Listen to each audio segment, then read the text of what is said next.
الله الرحمن الرحيم. الحمد لله رب العالمين والعاقبة للمتقين والصلاة والسلام على أشرف الأنبياء والمرسلين. أما بعد فأعوذ بالله من الشيطان الرجيم. بسم الله الرحمن الرحيم. لقد كان لكم في رسول الله أسوة حسنة. صدق الله العظيم. ناظرین کرام، السلام علیکم ورحمۃ اللہ وبرکاتہ۔ پروگرام جستجو میں دل کی اتھا گہرائیوں سے میں آپ میں سے ہر ایک کو خوش آمدید کہتا ہوں۔ امید کرتا ہوں آپ تمام احباب بخیر و عافیت ہوں گے، اور یہ دعا کرتا ہوں کہ اللہ کریم آج کی رات اور آنے والے دن کے ہر طرح کے شر سے آپ میں سے ہر ایک کی حفاظت فرمائے، اور اللہ رب العزت آج کی رات اور آنے والے دن کی ہر طرح کی خیر و برکت سے ہم سب کو حصہ نصیب فرمائے۔ جو زندگی گزر چکی اس میں ہونے والی خطاؤں کو اللہ رب العزت معاف فرمائے، اور آئندہ آنے والی زندگی کو اللہ رب العزت ہر طرح کی بیماریوں، پریشانیوں، مصیبتوں سے بچاتے ہوئے خیر و عافیت، صحت، تندرستی، سلامتی اور انسانیت کے لیے منفعت والا بنائے۔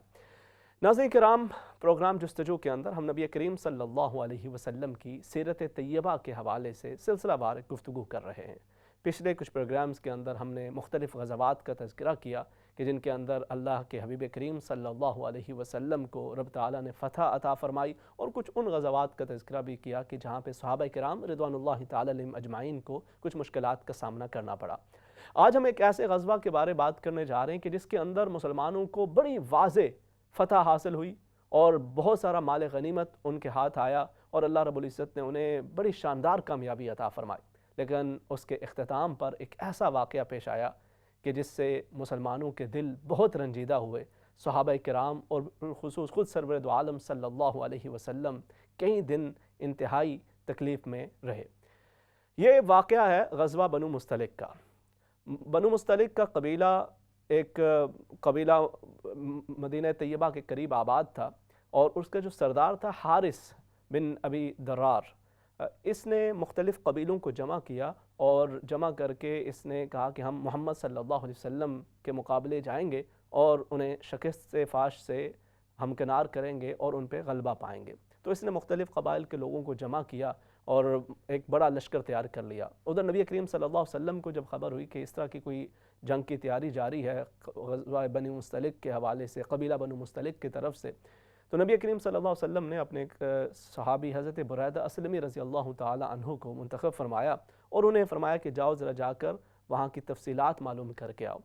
تو آپ گئے اور جا کے سارے حالات واقعات کو دیکھا سنا، واپس آ کر حضور کو بتایا کہ بالکل ایسا ہی ماجرا ہے، وہ تو مختلف قبائل کو تیار کر کے ایک بڑا لشکر تیار کر گئے اور آپ کے مقابلے کے لیے آنے ہی کو ہیں۔ تو نبی کریم صلی اللہ علیہ وسلم نے بھی صحابہ کرام رضوان اللہ تعالی علیہم اجمعین کو تیار فرمایا، اور اب یہ پہلے ہی ان کے آنے سے قبل ہی یہاں سے نکل کھڑے ہوئے، اور مریسی نامی ایک جگہ تھی تقریباً 9 کلومیٹر کا فاصلہ مدینہ طیبہ سے، وہاں پہ جا کے جب یہ پہنچے تو دوسری طرف جب غزوہ بنو مستلق کا یہ ابھی جو قبیلہ بنو مستلق تھا، جو مختلف لوگوں کو ساتھ ملا کے، مختلف قبائل کو ساتھ ملا کے وہاں پہ آیا ہوا تھا، تو وہ جو مختلف قبائل جب ان کو یہ پتہ چلا کہ محمد صلی اللہ علیہ وسلم بھی ایک لشکر لے کر ان کی طرف آ رہے ہیں، تو وہ اکثر لوگ وہاں سے بھاگ کھڑے ہوئے۔ وہ مختلف قبائل جو ادھر ادھر سے آئے ہوئے تھے سب بھاگ کھڑے ہوئے، پیچھے یہ جو کچھ لوگ رہ گئے تو انہوں نے کچھ مقابلہ کرنا چاہا، لیکن کچھ بھی مقابلہ نہ کر سکے، اور مسلمانوں کو بڑی واضح فتح حاصل ہوئی۔ کوئی ایک صحابی بھی اس غزوہ کے اندر شہید نہیں ہوئے۔ ایک انصاری صحابی شہید ہوئے، لیکن وہ بھی غلطی کی وجہ سے مسلمانوں ہی کے ہاتھوں ان کی شہادت واقع ہو گئی۔ لیکن دوسری طرف بہت سارے لوگ زخمی بھی ہوئے، کئی مارے گئے، اور بہت زیادہ مال غنیمت ہاتھ آیا، اور بہت زیادہ لوگوں کو قیدی بنا لیا گیا۔ تو اب یہ جتنے بھی قیدی بنائے گئے اور مال غنیمت بھی جمع کیا گیا، اب یہ واپس جب آئے تو انہی قیدیوں کے اندر ایک سردار جو حارث تھا، اس کی بیٹی وہ بھی شامل تھی، حضرت جویریہ رضی اللہ تعالی عنہ، وہ بھی شامل تھی، اور یہ حضرت ثابت بن قیس رضی اللہ تعالی عنہ کی ملکیت کے اندر آئیں۔ تو انہوں نے ان سے کہا کہ میں اگر تمہیں کچھ قیمت ادا کر دوں تو آپ مجھے آزاد کر دیجئے۔ اس کو عربی کے اندر مکاتبت کہا جاتا ہے۔ تو وہ اس پہ ایگری ہو گئے، اور 9 اوقیہ سونا طے پایا۔ تو نبی کریم صلی اللہ علیہ وسلم کے پاس مدد کے لیے گئی۔ نبی کریم صلی اللہ علیہ وسلم نے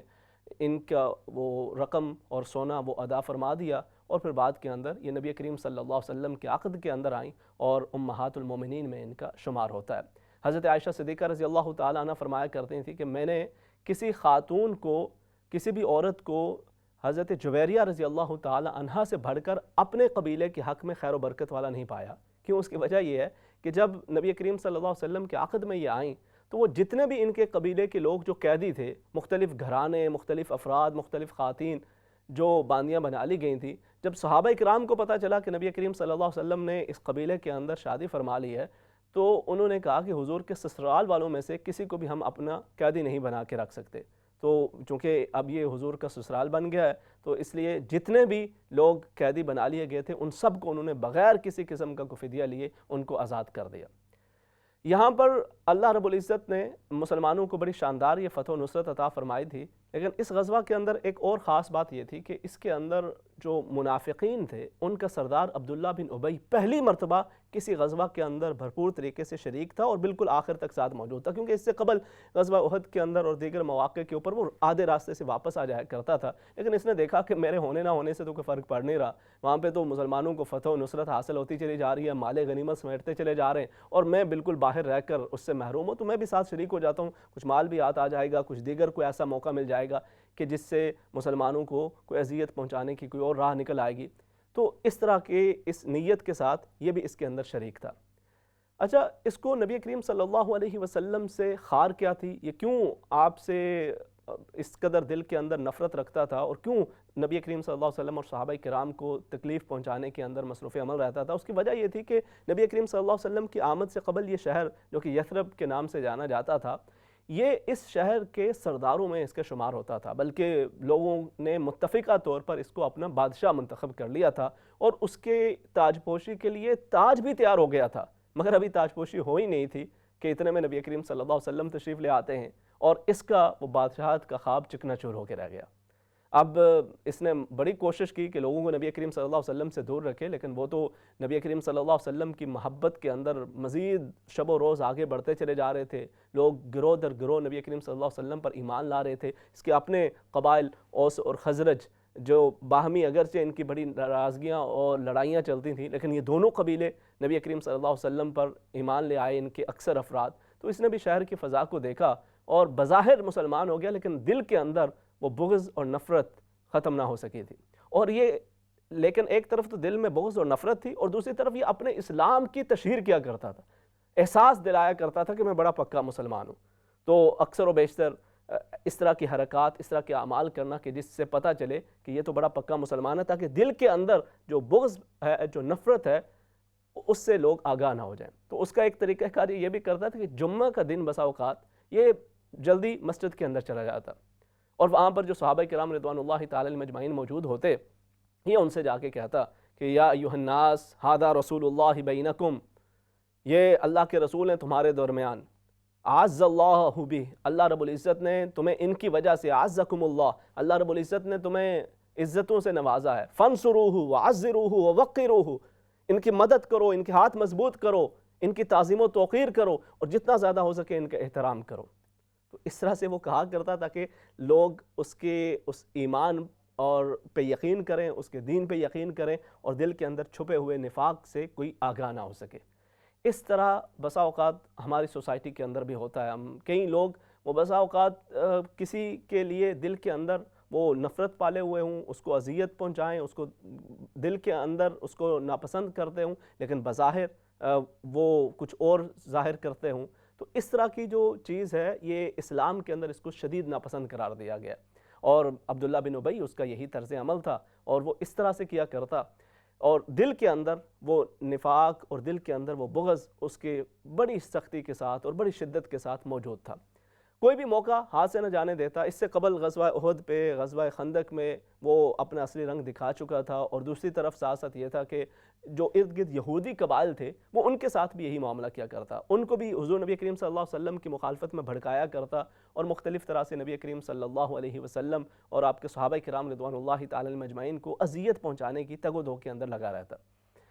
لیکن اب اس غزوہ بنی مستلق کے اندر تو یہ ساتھ موجود تھا، وہاں پر بھی اس کو ایک موقع مل گیا۔ ہوا یہ کہ جب یہ صحابہ کرام اس موقع پہ موجود تھے، مریسی اس جگہ کے اوپر جب یہ موجود تھے، تو وہاں پر ایک انصاری صحابی اور ایک مہاجر صحابی، ان کے درمیان کوئی بات کے اندر اختلاف ہوا، تھوڑا بہت جھگڑا ہو گیا۔ تو جو انصاری صحابی تھے انہوں نے انصار صحابہ کو بلایا، یا للانصار، ادھر جو مہاجر صحابی تھے انہوں نے مہاجرین کو بلایا، یا للمہاجرین، اے مہاجرین آؤ، مدد کو آؤ، انصار صحابہ کو جو انصاری تھے انہوں نے بلا لیا اور معاملہ کافی بھڑک اٹھا، لیکن پھر باہمی بات چیت سے، انڈرسٹینڈنگ سے اس کو ختم کر دیا گیا، رفع دفع ہو گیا معاملہ۔ لیکن اسے موقع مل گیا انصاری صحابہ کو بھڑکانے کا، تو اس نے اپنے ساتھیوں کو جمع کیا اور دیگر جو انصار تھے ان کے پاس بھی گیا، کہا دیکھا یہ آج کیا ہوا یہاں پہ؟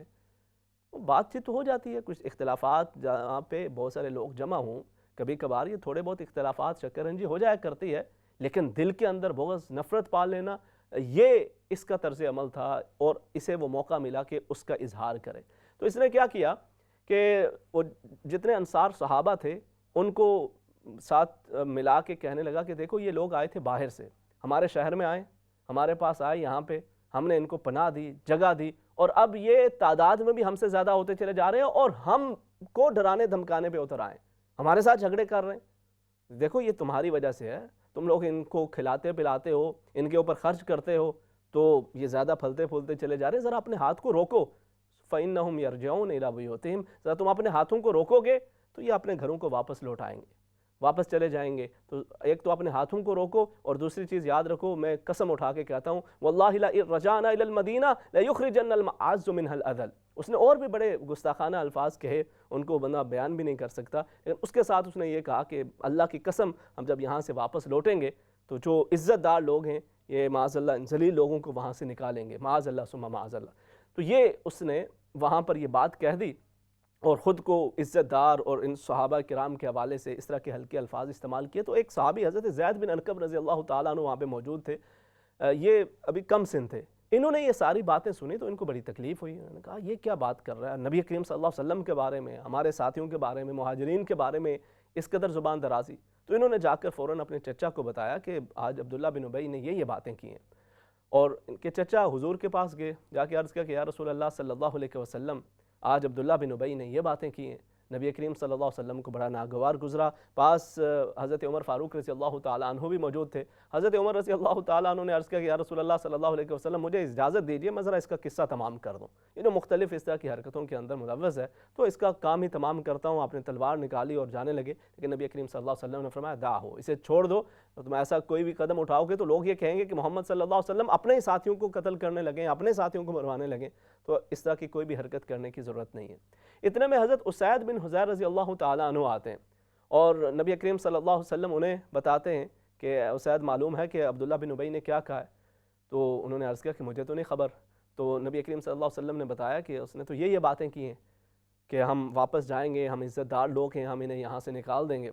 تو حضرت اسید بن حضیر رضی اللہ تعالیٰ عنہ نے عرض کیا کہ یا رسول اللہ صلی اللہ علیہ وسلم انت العزیز وہو الذلیل،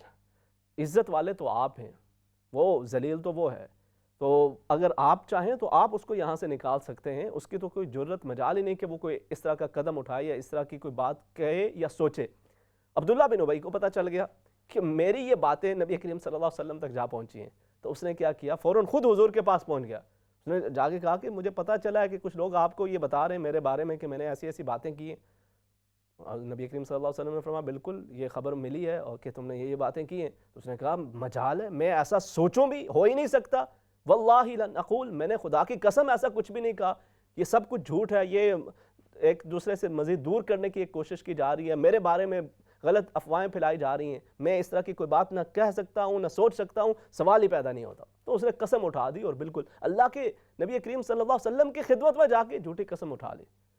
نبی کریم صلی اللہ علیہ وسلم خاموش رہے، تو بعد کے اندر اللہ رب العزت نے یہ آیات مبارکہ نازل فرمائے، ہم الذین یقولون، کہ یہ لوگ کیا کہتے ہیں، لا تنفقوا علی من عند رسول اللہ حتی ینفضوا، کہ نبی کریم صلی اللہ علیہ وسلم کے صحابہ پہ خرچ نہ کرو تو یہ خود یہاں سے چلے جائیں گے، یہ ضرورت مند ہیں اور ان کی ضروریات کی باتیں ہو رہی ہیں، ان کو فقیر کہا جا رہا ہے، اس طرح کے الفاظات استعمال کیے جا رہے ہیں۔ فرمایا وَلِلَّهِ خَزَائِنُ السَّمَاوَاتِ وَالْأَرْضِ، اللہ ہی کے لیے زمین اور آسمان کے خزانے ہیں، اور ان منافقین کو سمجھ ہی نہیں ہے کہ یہ کیسی باتیں کر رہے ہیں۔ اور ساتھ اس نے کیا کہا کہ لَئِن رَجَعْنَا إِلَى الْمَدِينَةِ لَيُخْرِجَنَّ الْأَعَزُّ مِنْهَا الْأَذَلَّ، ہم بڑے عزت دار ہیں اور وہاں پہ جا کے ان کو وہاں سے نکالیں گے۔ میں یاد رکھیں کہ وَلِلَّهِ الْعِزَّةُ وَلِرَسُولِهِ وَلِلْمُؤْمِنِينَ وَلَكِنَّ الْمُنَافِقِينَ لَا يَعْلَمُونَ، عزتیں تو اللہ کی ہیں، اس کے رسول کی ہیں، اور ان پر سچے ایمان لانے والوں کی ہیں، ان منافقین کو تو خبر ہی نہیں ہے۔ تو نبی کریم صلی اللہ علیہ وسلم نے حضرت زید بن ارقم رضی اللہ تعالیٰ عنہ کو بلایا اور فرمایا کہ ان اللہ صدقک، اللہ رب العزت نے آپ کی بات کی گواہی دی ہے، اس کی تصدیق کر دی ہے۔ اب حضرت زید بن ارقم رضی اللہ تعالیٰ عنہ کو بڑی خوشی ہوئی، کیونکہ ظاہر ہے پہلے یہ سارا ملبہ ان کے اوپر آ رہا تھا کہ انہوں نے شاید کوئی غلط فہمی پھیلانے کی کوشش کی ہے، لیکن اللہ رب العزت نے جب قرآن حکیم کے اندر یہ سورہ منافقین اس کا نزول ہوا اور اس کے اندر ان باتوں کا بھی تذکرہ ہو گیا تو بات واضح ہو گئی۔ اب عبداللہ بن ابی کا اپنا بیٹا، ان کا نام بھی عبداللہ ہے، لیکن وہ نبی کریم صلی اللہ علیہ وسلم سے سچی محبت کیا کرتے تھے۔ یہ بھی اللہ رب العزت کی شان ہے، یخرج الحی من المیت ویخرج المیت من الحی۔ وہ ایک اندھیرے سے روشنی اور روشنی سے اندھیرا پیدا فرما دیتا ہے، وہ رات کو دن، دن کو رات بناتا ہے، تو وہ اس کی ایک قدرت کاملہ ہے۔ باپ کی یہ کیفیت ہے، یہ حالت ہے، بیٹا سچا نبی کریم صلی اللہ علیہ وسلم کا محب ہے، تو وہ تلوار لے کر باب المدینہ پہ کھڑے ہو گئے اور جا کے اپنے باپ کا راستہ روک دیا، کہا کہ اس وقت تک میں شہر میں داخل نہیں ہونے دوں گا جب تک کہ نبی کریم صلی اللہ علیہ وسلم اجازت نہ دے دیں۔ یہاں سے آگے بڑھے تو یہ تلوار میری فیصلہ کرے گی۔ اب نبی کریم صلی اللہ علیہ وسلم کو خبر ہوئی تو آپ نے فرمایا کہ اسے چھوڑ دو، آنے دو، اور پھر نبی کریم صلی اللہ علیہ وسلم نے اجازت مرحمت فرمائی تو بیٹے نے بھی اندر داخل ہونے کی اجازت دی اور دیگر اس کے ساتھیوں کو بھی داخل ہونے کی اجازت دی۔ یہ معاملہ ہوا۔ اس کے بعد ایک اور موقع مل گیا عبداللہ بن ابی کو نبی کریم صلی اللہ علیہ وسلم کو اذیت پہنچانے کا۔ نبی کریم صلی اللہ علیہ وسلم جب بھی کسی غزوہ پہ تشریف لے جاتے تو آپ کا یہ طریقہ کار ہوتا کہ آپ قرآن اندازی فرمایا کرتے تھے،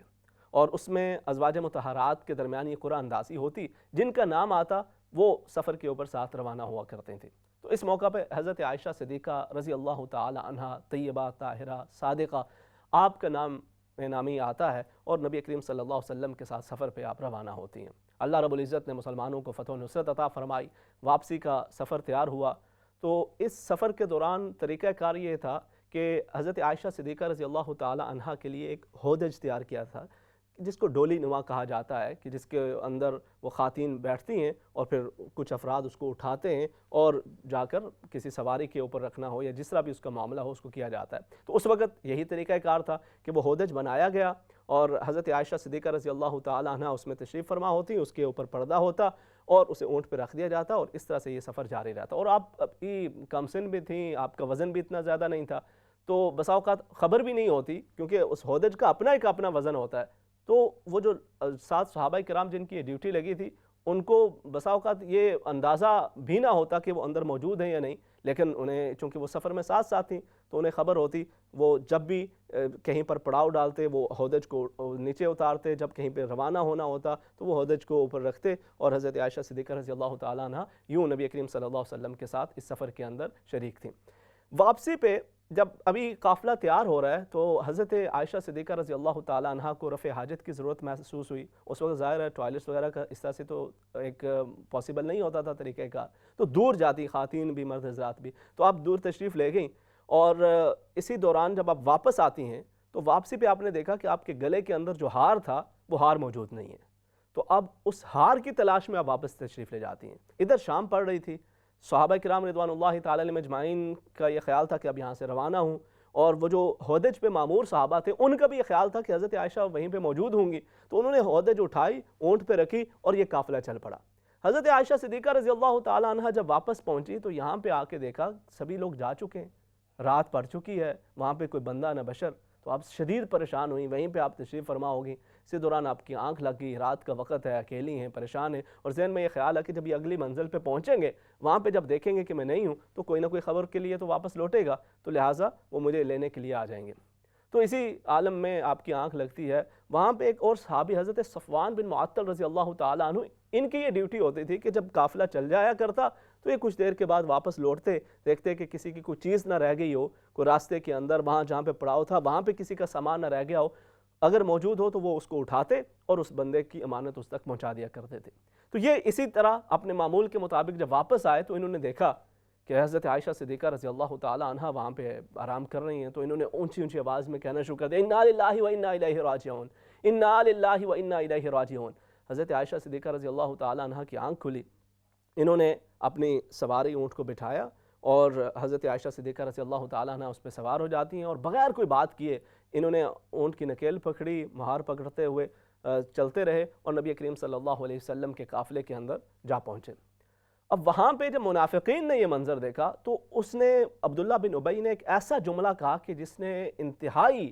اس بات کو غلط رنگ کے اندر پورے لوگوں کے اندر مشہور کر دیا. اس نے کہا واللہ ما سلم منہا ولا سلمت منہ، اور ان الفاظ کے معنی اس کے اندر ایک تہمت وہ اس نے پیش کر دی، اور جو منافقین تھے انہیں تو بات کرنے کا موقع چاہیے تھا، انہوں نے اس کو اس قدر پھیلایا کہ واپس مدینہ طیبہ کے اندر اس بات کو اس قدر عام کیا گیا، ہر بندے کی زبان پہ یہی بات واللہ ما سلم منہا ولا سلمت منہ. اور یہ باتیں اس قدر پھیلائی گئیں کہ اب جو نبی کریم صلی اللہ علیہ وسلم کے صحابہ کرام ان میں سے بھی کئی اس سے متاثر ہوئے اور وہ بھی اس بات پہ یقین کرنے لگے. ادھر حضرت عائشہ صدیقہ رضی اللہ تعالیٰ عنہ ظاہر ہے وہاں پہ جو راستے کے اندر ایک معاملہ ان کے ساتھ پیش آیا، وہ رات کو وہاں پہ بھولی اکیلی تھی وہاں پہ، تو ظاہر ہے ایک بندے کو بڑی پریشانی ہوتی ہے. اب واپس جب گھر پہنچی تو آپ کی طبیعت کافی خراب تھی، تو آپ کافی بیمار رہیں. اس دوران آپ بیان کرتی ہیں کہ جب نبی کریم صلی اللہ علیہ وسلم تشریف لاتے تو وہ آپ کی طرف سے التفات نہیں تھا، وہ پہلی کسی توجہ نہیں تھی. بس نبی کریم صلی اللہ علیہ وسلم تشریف لاتے، پوچھتے کیا حال ہے، اور بس اتنی بات فرماتے، اور اس سے زیادہ کچھ آپ نہیں فرما رہے تھے. آپ ویسے بھی باپردہ تھیں، گھر کے اندر ہی رہا کرتی تھیں، اوپر سے بیماری، اور تقریباً مہینہ گزر جاتا ہے اسی حالت کے اندر کہ آپ گھر میں موجود ہیں، آپ کو پتہ نہیں، اور باہر منافقین نے ایسی واحیات بکے چلے جا رہے ہیں کہ نبی کریم صلی اللہ علیہ وسلم اور صحابہ کرام رضوان اللہ تعالی علیہم اجمعین شدید پریشان ہیں. اور ظاہر ہے ایک پریشانی کا عالم، اور کس قدر تکلیف کی بات ہے. ایک انسان اس کا جب تصور بھی کرتا ہے تو روح کانپ اٹھتی ہے کہ اللہ کے نبی کریم صلی اللہ علیہ وسلم کی عزت کے حوالے سے اس قدر زیادہ زبان درازی کی جا رہی تھی. حضرت عائشہ صدیقہ رضی اللہ تعالی عنہا یہ اس سارے دوران انہیں تو کوئی خبر ہی نہیں ہے. ذرا طبیعت بہتر ہوئی تو مستح، یہ ان کی عزیزہ تھیں، ان کے ساتھ یہ رفع حاجت کے لیے ذرا گھر سے کچھ دور تشریف لے گئیں. تو واپسی پہ مستح کی والدہ مستح، ان کی چادر پاؤں کے اندر آئی، وہ ذرا گر گئیں، تو زبان سے بے اختیار کہیں کہ مستح کا بیڑا غرق ہو، تائسہ مستح، اس کو برا بھلا کہنے لگی. تو کہا آپ مستح کو کیوں برا بھلا کہہ رہی ہیں، وہ تو جہاد کے اندر شریک ہوئے، غزوہ بدر کے اندر شریک ہوئے، آپ خود گری ہیں تو ان کو کیوں برا کہہ رہی ہیں. کہا تمہیں نہیں پتا کہ اس نے کیا کیا باتیں کی ہوئی ہیں. تو مستح بھی وہی باتیں جو لوگ کہہ رہے تھے ان کو وہ دوسروں تک پہنچا رہے تھے. جب حضرت عائشہ صدیقہ رضی اللہ تعالی عنہا کو مستح نے یہ بتایا تو آپ کی تکلیف کہیں گنا بڑھ گئی. آپ کو تو خبر ہی نہیں تھی کہ یہ باہر یہ باتیں چل رہی ہیں. تو آپ کی بیماری میں کافی اضافہ ہوا، گھر واپس آئیں، نبی کریم صلی اللہ علیہ وسلم سے عرض کیا کہ میں اپنے والد کے گھر جانا چاہتی ہوں، آپ اجازت مرحمت فرمائیں. حضور خاموش رہے تو اسی خاموشی کو اجازت سمجھا کہ وہاں پہ تشریف لے گئی. اب وہاں پر بھی ایک پریشانی کی سی کیفیت ہے، والد والدہ وہ بھی خاموش ہیں، ایک عجیب پریشانی ہے. کچھ دنوں بعد نبی کریم صلی اللہ علیہ وسلم تشریف لائے تو حضرت عائشہ صدیقہ رضی اللہ تعالیٰ عنہ سے فرمایا کہ اگر آپ اس معاملے کے اندر پاکیزہ ہیں، اللہ کریم آپ کی پاکیزگی کی کوئی نہ کوئی گواہی دے دے گا، کوئی راستہ نکال دے گا، اور اگر آپ سے کوئی ایسی خطا خدا نخواستہ سرزد ہوئی تو آپ اس پہ اللہ رب العزت کی حضور توبہ و استغفار کر لیں. ادھر حضور نے صحابہ سے بھی مشاورت چاہی تھی، اس دوران انہوں نے اپنی آراء پیش کی تھی. تو اب جب حضرت عائشہ صدیقہ رضی اللہ تعالیٰ عنہ سے یہ کہا گیا تو آپ بڑی پریشان ہوئیں. آپ کو مزید اب وہ پریشانی آپ کی ایک طرح سے ایک غصے کسی کیفیت میں تبدیل ہوگی کہ میرے وہم و گمان کے اندر بھی یہ بات نہیں ہے اور یہاں پر یہ بات ہو رہی ہے. تو آپ نے اپنے والد سے کہا حضرت ابوبکر سے کہ آپ ان کو جواب دیجئے. حضرت ابوبکر نے کہا کہ میں کیا کہہ سکتا ہوں، میرے پاس تو الفاظ ہی نہیں ہیں. والدہ سے کہا کہ آپ جواب دیجئے. انہوں نے کہا میرے پاس بھی کوئی بات ہے ہی نہیں، الفاظ ہی نہیں ہے، میں کیا کہوں. تو پھر حضرت عائشہ صدیقہ رضی اللہ تعالیٰ عنہ نے فرمایا کہ لوگوں نے جو باتیں کہی ہیں یوں محسوس ہوتا ہے کہ وہ آپ کے دل کے اندر جگہ بنا گئی ہیں. اب میں اگر یہ کہوں گی بھی کہ میں پاک دامن ہوں تو بھی آپ لوگوں کو شاید اس طرح سے یقین نہ آئے، اور اگر میں کہہ دوں کہ ایسے ہی کہ ہاں یہ بات ہوئی ہے تو آپ لوگوں کو فوراً یقین آ جائے گا. تو بجائے اس کے کہ میں کچھ کہوں، میں وہی بات کہوں گی جو حضرت یوسف علیہ السلام کے والد نے کہا تھا کہ فصبر جمیل واللہ المستعان علی ما تصفون، کہ اللہ ہی ہے جو اس کا فیصلہ فرمائے. تو اللہ رب العزت نے پھر آپ کی پاک دامنی کے حوالے سے قرآن حکیم کے اندر 10 آیات مبارکہ سورہ نور کے اندر نازل فرمائیں جو تا قیامت ان کی تلاوت ہوتی رہے گی. اس سے قبل جب حضرت یوسف علیہ السلام پر الزام لگا تو ایک لڑکے نے آپ کی پاک دامنی کی گواہی دی تھی. حضرت مریم علیہ السلام پر جب الزام لگا تو بیٹے نے گواہی دی. جب حضرت عائشہ صدیقہ رضی اللہ تعالی عنہا پہ منافقین نے زبان درازی کی تو رب تعالی نے آپ کی پاک دامنی کی گواہی دی. اللہ رب العزت ہمیں نبی کریم صلی اللہ علیہ وسلم کی سیرت طیبہ کو سمجھنے اور اس پر عمل پیرا ہونے کی توفیق عطا فرمائے.